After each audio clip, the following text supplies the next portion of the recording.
श्री गोपाल कृष्ण. मी संकेत संजय चक्रदेव. साठा उत्तराची कहाणीच्या या भागात आषाढ कृष्ण कामिका एकादशी महात्म्य. भगवान श्रीकृष्णांना वंदन करून युधिष्ठिर प्रश्न करतात. भगवन, पूर्वी शयनी एकादशीचं महात्म्य आपण सांगितलं, ते समजलं. आता आषाढ कृष्ण पक्षामध्ये प्राप्त होणाऱ्या एकादशीचं महात्म्य आपल्या मुखातून ऐकावं अशी इच्छा आहे.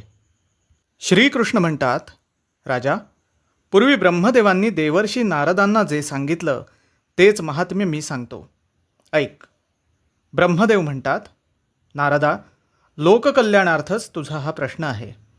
या एकादशीला कामिका अशी संज्ञा आहे. या दिवशी उपोषण करून शंख चक्र गदा पद्मधारी महाविष्णूंचं पूजन केलं असता सवत्स गोप्रदानाचं तसंच पृथ्वीदानाचं फल प्राप्त होतं. जन्मजन्मांतरीची पातकं या एकादशीच्या व्रताचरणानं नष्ट होतात. ज्यांना संसार सागरातून उत्तीर्ण व्हायचं असेल आणि मोक्षसुखाची इच्छा असेल त्यांनी श्रद्धेनं हे व्रत आचरण करावं. ग्रहणकाली स्नान दान केलं असता सिंहस्थ गुरु असता गोदावरीचं स्नान करून जे श्रेय लाभतं त्याच्या शतपटीनं या एकादशीचं श्रेय प्राप्त होतं. गाय प्रसूत होत असता तिचं दान हे विशेष श्रेयस्कर सांगितलं आहे, पण तेच श्रेय या एकादशीच्या व्रताचरणानं लाभतं.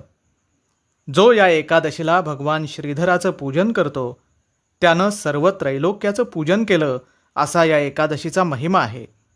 उपोषण, हरिजागर आणि अहोरात्र भगवत सेवा करून हे व्रत साधलं असता यमलोकाचं दर्शनही घडणार नाही.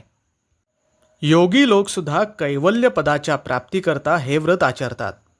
नारदा, भगवान महाविष्णूंना तुलसी ही अतिप्रिय आहे. याकरता या दिवशी जो कोणी तुलसीपत्रांनी भगवंताचं अर्चन करील त्याला जन्ममरण रूप संसारात पडावं लागणार नाही. तुलसीचं महात्म्य फार थोर आहे. जिच्या दर्शनाने सकल पापक्षय व्हावा, स्पर्शनाने शरीर पुनीत व्हावं, जिला नमस्कार केला असता निरोगिता लाभावी, जिला उदक घातलं असता यमयातना भोगायला लागू नयेत आणि जिची मंजिरी भगवत चरणारविंदी अर्पण केली असता मुक्तिलाभ व्हावा, अशा तुलसी देवतेला नमस्कार असो. तुलसीचं असं श्रेष्ठ महात्म्य असल्यामुळे तुलसीपत्रांनी भगवदर्चन विशेष पुण्यप्रद आहे. त्याचप्रमाणे या दिवशी भगवंताचे सन्निध अखंड दीपदान केलं असता पितृगण संतुष्ट होतात.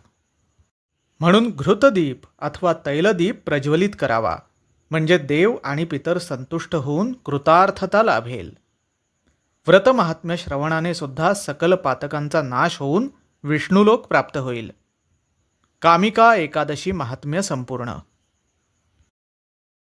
आषाढ कृष्ण कामिका एकादशी महात्म्य संपूर्ण. चॅनलला लाईक करा, शेअर करा, सबस्क्राईब करा.